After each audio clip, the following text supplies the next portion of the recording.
இங்க இவ்வளோ பெண்கள் இருக்கீங்க, நீங்களே சொல்லுங்க, பெண்கள் நம்ம நிம்மதியா இருக்கிறோமா?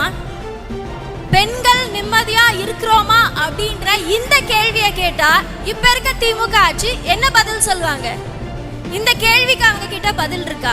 ஃபர்ஸ்ட் எப்படிங்க நிம்மதியா இருக்க முடியும்? பாதுகாப்பே இல்லை. பாதுகாப்பு இருந்தா தானே நம்மளால நிம்மதியா இருக்க முடியும்.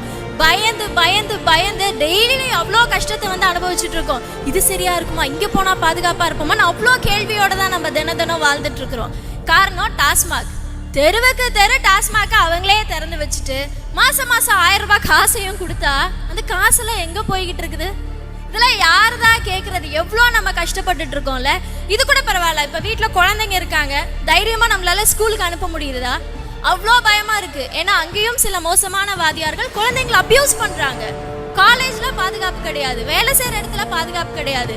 பெண்கள் எங்கேயுமே நிதானமா ஒரு நிம்மதியா வெளியில நடக்க முடிய மாட்டேங்குது.